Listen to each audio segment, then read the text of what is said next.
ใหม่น้อยใหญ่พี่น้องน้องใหม่ไทยบ้านเนาะเป็นว่าอยากแกงมาก็เลยเอาให้อันนี้เป็นทำไมสังไทยเอาโบราณมีหลายอยู่แต่ว่าใส่กระถอกใส่มือว่านี่ตอนแรงเนาะจะมีแต่มีคือกันถ้าเต็งกันไหวลายกับตาย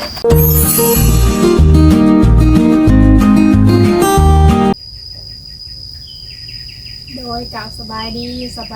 วัสดีเด้อพ่อแม่พี่น้องเบอร์สุขุสุขคนเด้อเปิดมาพบพ่อกับน้องลาตีเด้อพี่น้องพบพ่อมื้อนี้กะมาเฮือนแล้วพี่น้องเนาะเปิดคลิปมากะอยู่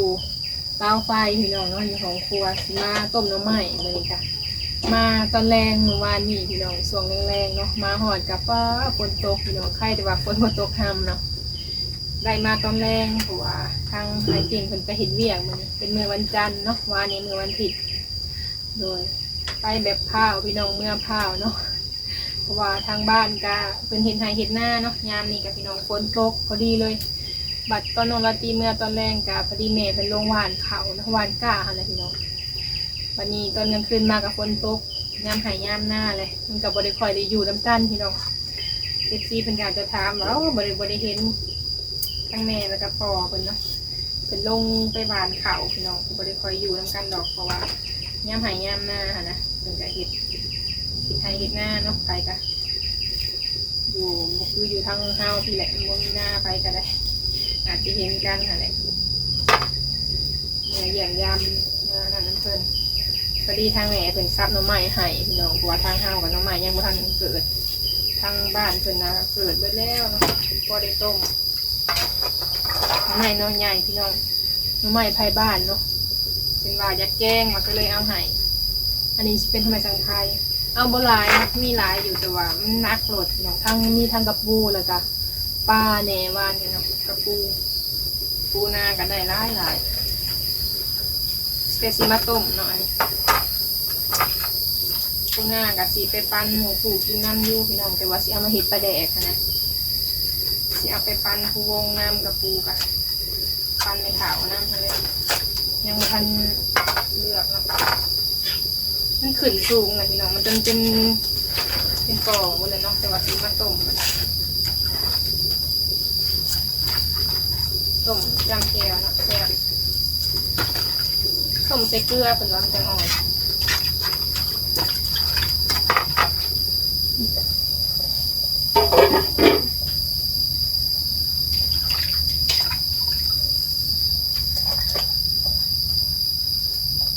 ใส่ใบ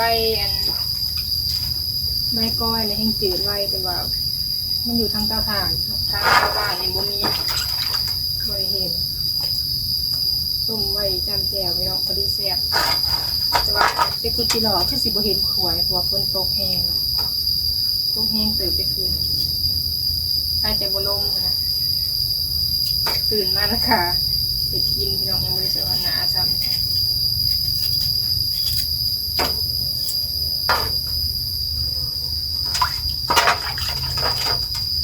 ร้ายเติบเนาะพอดีเต็มหม้อเลย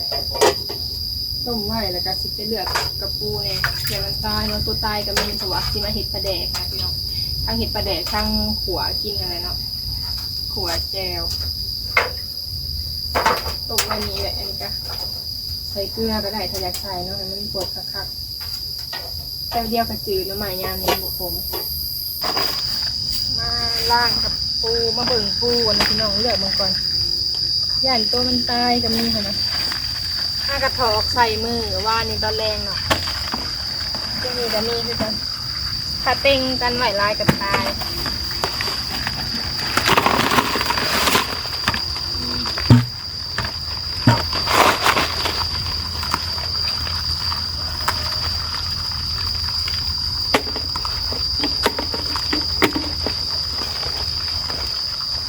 หรือว่าเห็ดปลาแดกนี่พี่น้องก็ว่าใส่ปลาแดกเนาะแค่หน่อไม้นะมันแซ่บ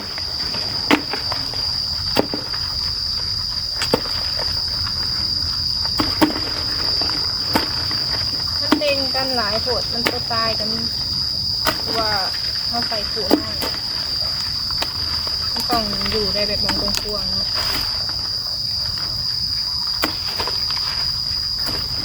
ปั้นให้ไม่เถานำเนาะไม่เถาคำแล้วก็ปั้นให้ผู้วงค้ามเพิ่นเลยแย่เพิ่นมาอยู่เพื่อนว่ะเพิ่นมาเพิ่นอยู่เลยพอได้แจวกินเนาะแจวกินกับน้องเพิ่นแม่เพิ่นผัวกินก็แซ่บแต่อบใส่ใบอันมะกรูดว่ะบ้านเฮาเอิ้นใบขี้หูนั่นแหละใต้กับลายตัวเติบพี่น้องเสียได้เนาะถ้าปลาไว้ลายมือนะคะต้องเห็ดปลาแดกเห็ดออกมา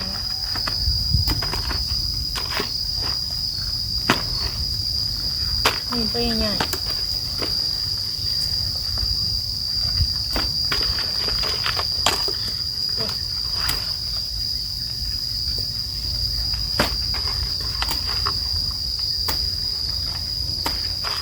เด็กไข่เนาะกายลายตัวเติบ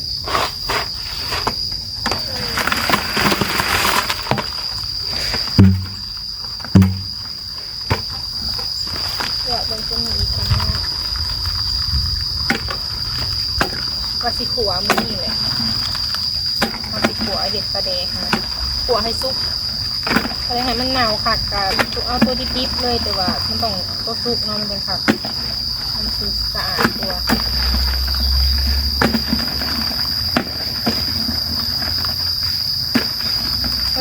นี่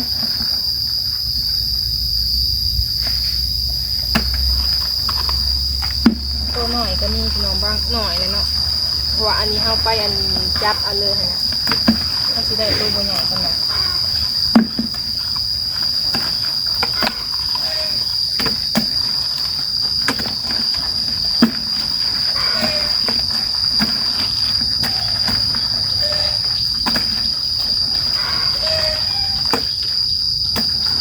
ส่วนลายที่นี่ตัวผู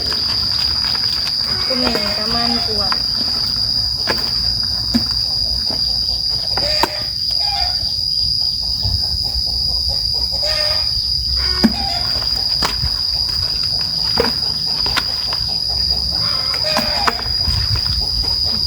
ตัวเมย์จะเป็นยังไง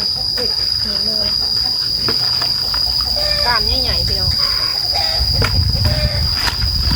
ตายหลายเติบแล้ว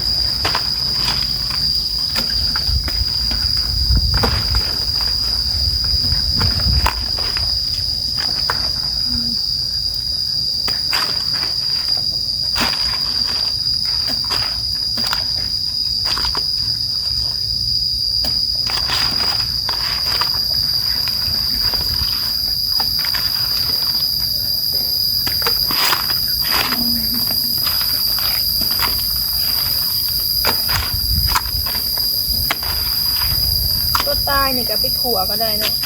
เพราะว่ามันใต้บโดนนะไปขัวเห็ดใส่ปลาแดกเสียดายมันตายหลายตัวมันเต็งกันข้าพี่น้องเนี่ยแล้วซาวตามที่อันนี้เท่ากับซีล่างเนาะ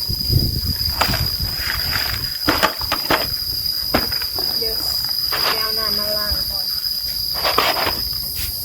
ล่างกับปูก่อน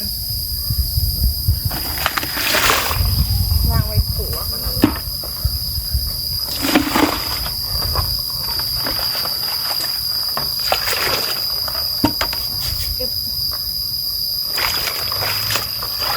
หนีบมือแล้วเนาะจริงๆเวลามันเปื่อนเนาะตัวห้ามคิดไปขัวนี่ต้องไปล่างตัวใหญ่ๆหย่องไฟจับโบเป็นนี่ก็มันหนีบมือเนาะกล้ามใหญ่เลยกระปูเขานะแต่กระปูเขาคุดนะสีนิดหน่อยตัวอันนี้เขาไปจับเอาตามตรงนาไม่อยากหนีบมือมาจับกา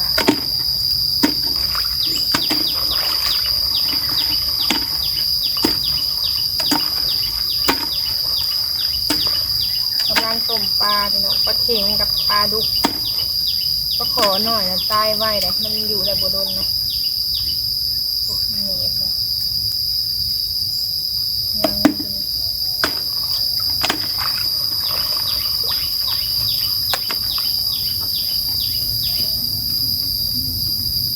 อุ้ยยาหนึ่งเลย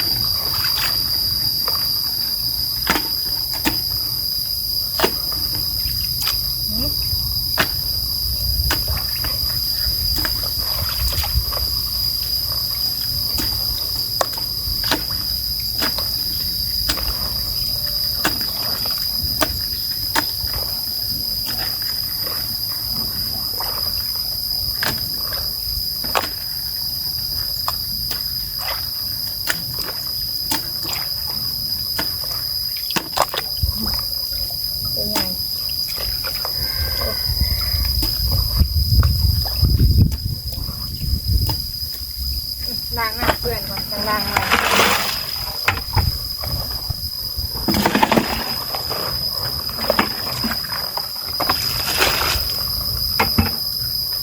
ล่างหลายหน้ามันจะบ่มาก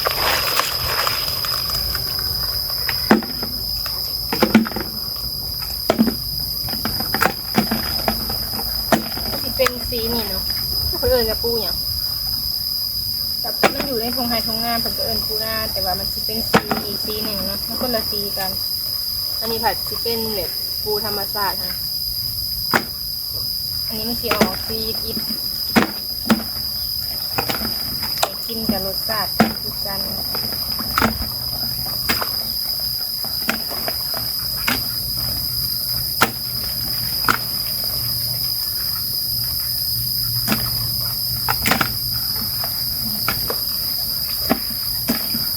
เพราะงั้นเราก็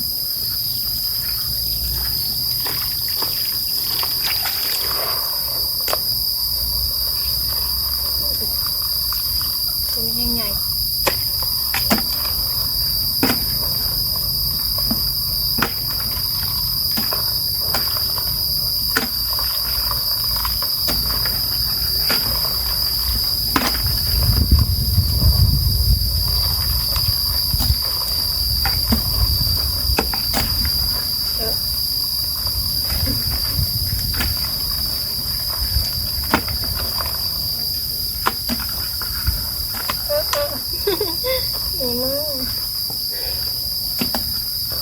นี่มันเห็นมันว่ามันอยู่พื้นน้ำ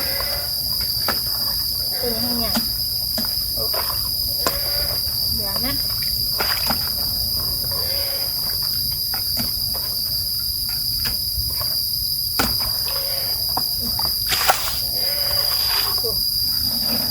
ย่างแล้วมันจะสะอาดนะเพราะว่าเขาไปขัวมันยังบ่ฮัดนะครับจะใส่ทั้งกาบทั้งอันนี้เลยกับบริติดอีกอย่างหลายดอกเพราะว่าเขาบริคุดเนาะเขากระปูคุดอาจจะเปื้อนแต่ว่าอันนี้เขากระปูเขาไปจับเอาตามถุงนาเนาะมันเลยสะอาดเอากระล่างอยู่ล่างร้ายนั่นเลยมันจะกำใหญ่ๆเลยพี่น้องบริขัวเอามาลายกับพ่อนักเนาะเพราะว่ามันจะมีลายเนี่ยเอามาอยู่เครื่องของเขาหนุ่มเลยนะจะมีลายเนาะแต่ว่าเขาก็เอาสัมห่อมาได้นะมาเบิ่งต้มปลาไม่เท่าเพื่อนเนาะต้มหายเพิ่นพี่น้องมีปลาเข็งกับปลาดุก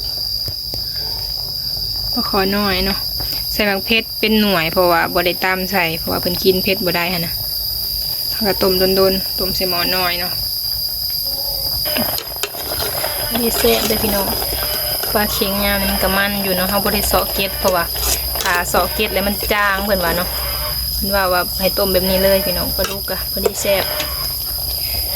ต้มแบบธรรมชาติเนาะเขาบ่ได้เอาเกล็ดออกถ้าเอาเกล็ดออกแล้วจ้างเพิ่นว่าน้องเพิ่นเคยกินต้มใส่ตะไคร้พี่น้องกระดอกข่าเนาะให้มันเบิดกินข้าวค่ะนะล้างเรียบร้อยแล้วก็สะอาดพี่น้องไม่ได้เปื้อนปานใดเนาะบัดสิตัวแล้วก็ล้างอีกใส่น้ำแล้วก็ขั่วถ้าสิขั่วนะเพราะว่าเขาล้างให้สะอาดเนาะสิปั้นให้ผู้วงโทรถามเพิ่นว่าอยู่เพื่อนพี่น้องพอได้ขั่วกินเด็กๆเป็นการหมักกินกล้ามมันเลยเด็กน้อยนะขั่วสุกเลยเขาจะก็กินพี่น้องเด็กน้อยก็หมักกินฝนตกเนาะเช้านี้กะมันตกลิ้นหน่อยหนึ่งเมื่อคืนนี้ตกแห้งๆคืนนี้นะแถวเฮือนนี่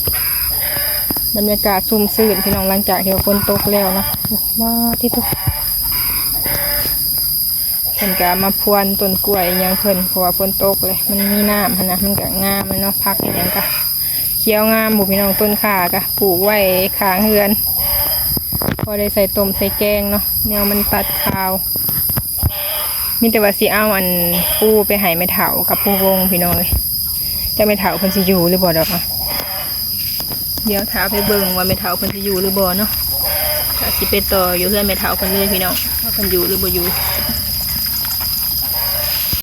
มาต่อเตาถ่านพี่น้องบ้านนี้เนาะเปิดภาพมาอยู่เฮือนแม่เฒ่าเพิ่นบรรยากาศฝนเช้าตกพี่น้องคืนนี้ก็ตกแห้งๆเนาะตอนแรงๆนะพี่น้องใครแต่ว่ามาฮอดก่อนเอากับปูมาเวให้แม่เฒ่าแล้วก็สิไปหายผู้วงเนี่ยเนาะไปหายผู้วงอยู่เฮือนเพิ่นพุ่นแหละ มาแวะไม่เท่าก่อนต้มน้ำมันแล้วก็ออกมาพี่ใครเดี๋ยวเพิ่นบ่ได้ไปไสเนาะอยู่เพื่อนอยู่ไก่น้อยไปนี่ไก่น้อยจ้าบ่ไม่เท่าสบายดีได้ไหมท่าเด้อกินข้าวกับยังเลยสบายดี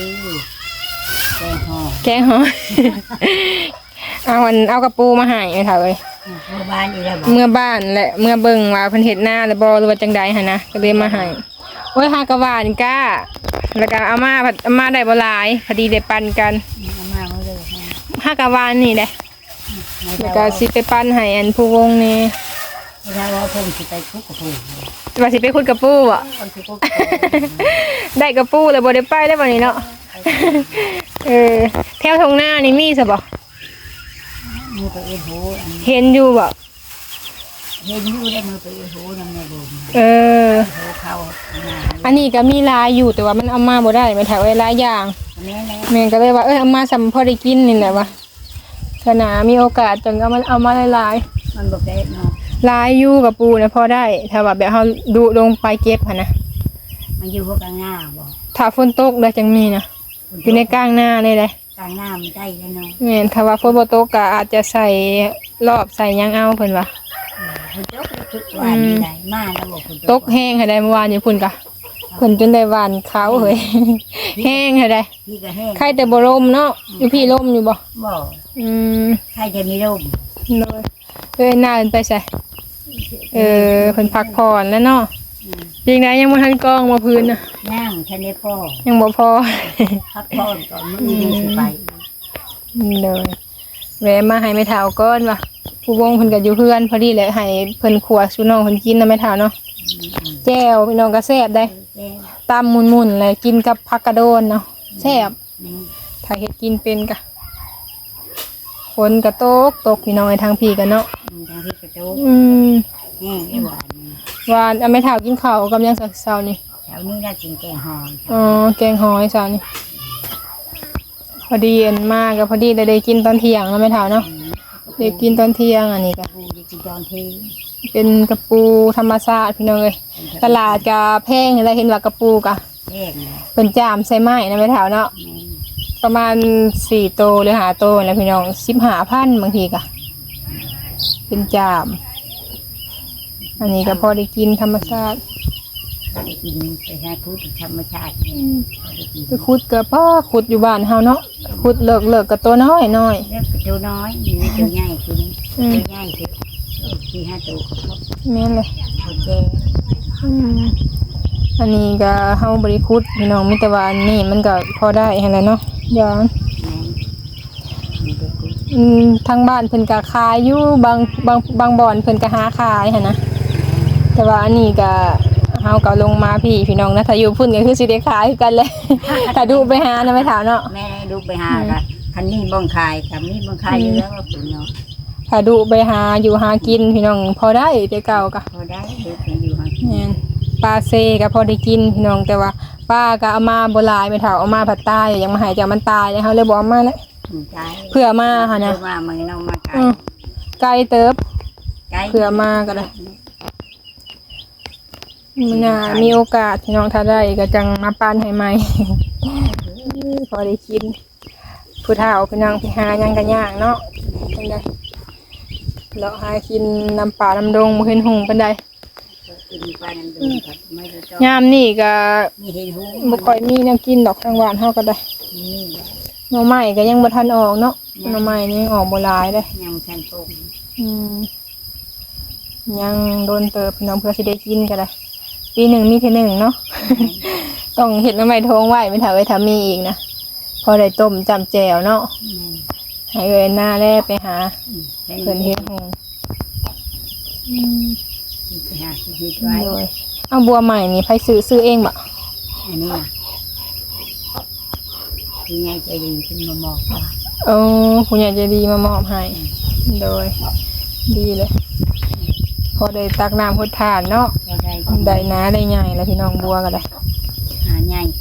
น้ำก็ต้องได้ตักขึ้นมาฮดเขาต้องมีเนื้อหิวหลายๆอันซอยกันคุณยายใจ เป็นที่น้ำมอกสมบูรณ์บ้านหน้า โดย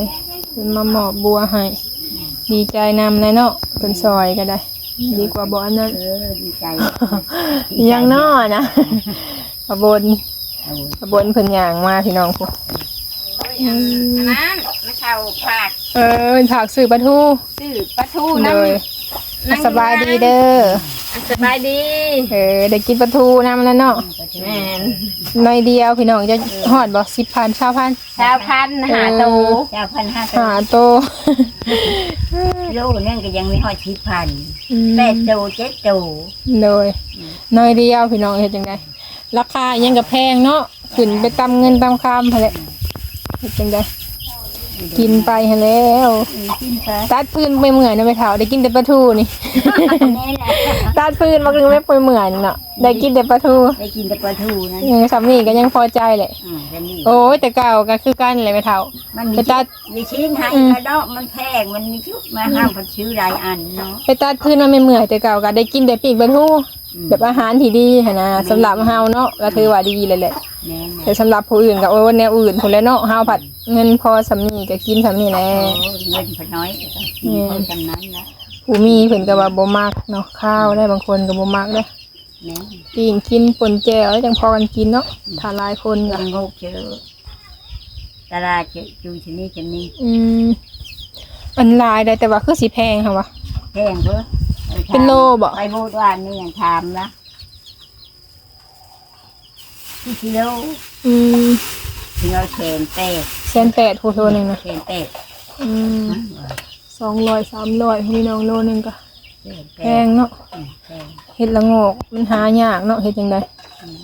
เพื่อสิได้กิน มันจะมาทางนี้ เฮาไปหายังบ่ได้ มันนี่แถวเฮามันไม่มีคู่ แม่นเลย ทางผู้นี่บอกคู่ มันก็บ่ได้มีได้เฮ็ดทางนั้นบ่ปานใดเด้ นี่บอก ก็จักไปหากันจักว่าได้ไปจักบ้านเพิ่นก็แต่ว่าบ่เคยเห็นเพิ่นได้ อืม มันก็เผื่อสิได้เนาะ ระยะ โอ้ยแขนแตก อืม อาจจะช่องจืออยู่นี่ก็มีกินกะลาก็โอ้ยช่องจือเยอะๆเฮ็ดงกเลยก็มีได้กินแล้ว บ่มีแขวเนี่ยเนาะกินเฮ็ดนั่นแหละ มันมีเงินเลย เอาบัดนี้พี่น้องมีแต่ว่าสิไปก่อนบัดนี้สิไปหาผู้วงก่อนสวยเลยพาเอาไปเลยให้แม่เฒ่าเพิ่นเฮ็ดกินซาเดี๋ยวปลาทูนาวสิเฮ็ดแนวได้กินปิ้งบ่หรือต้ม ปี อืมปิ้งเอาหั่นแหละมันจังอันนั้นแน่เนาะ นี่ก็ โดย ต้นนี่ต้นหิน เห็ดป่นตามมุนๆไหมคะเว้ยมันจังได้กินเนาะ แล้วก็นี่คือไม่ใช่ปุ่นเชื้อไข่ ป่นใส่ไข่ตอนนั้นนะ มุนๆนะอุ๊อันนี้ แม่นเลยอันนี้ก็แจวเอาก็ได้แล้วเลือกเอาแต่ซีนมันเนื้อมัน ปลาปูเป็นตัวใหญ่เลย โดยเอาสบายดีได้ไหมถาวเด้อไปก่อนเด้อโดยเห็ดกินซะเดี๋ยวสวยเลย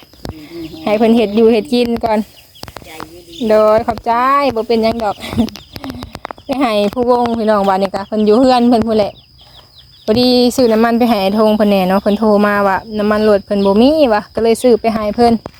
20,000กีบพี่น้องน้ำมันก็ได้เด้น้ำมันรถจักรเนาะเพิ่นฝากเงินซื้อน้ำมันรถเบิดนี่ก็โอ้ยไปใส่ก็บ่ได้พี่น้องเอ้ยรถก็ต้องใส่น้ำมันเนาะเฮ็ดจังไดทุกอย่างนี่ใส่เงินเบิด โอ้ยฝนตกแล้วก็บ่ได้เป็นตาเอารถกับพี่น้องผู้มีแต่ต้มเนาะเอาพี่น้องคลิปนี้ก็ขอลาไปก่อนเด้อพี่น้องถ้าพบพอคลิปหน้าเนาะพอดีน้องลาตรีก็ถ่ายคลิปอยู่เฮือนแล้วก็มาต่อใส่คลิปอยู่เตาถ่านพี่น้องให้เอาแนวกินมาให้แม่เฒ่ากับปู่หั่นแหละเนาะบ่มีหยังหลายดอกเฮาก็ได้แบ่งปันกันกินเพิ่นกับผู้เฒ่าหาอยู่หากินยากผู้วงกับน้องเพิ่นหลายคนพี่น้องก็มีก็ปันกันกินหั่นแหละพอได้กินเนาะโดยเอาคลิปนี้ขอลาไปก่อนเด้อพี่น้องถ้าพบพอคลิปหน้าจากคลิปนี้ลาไปแล้วขอกล่าวคำว่าสบายดี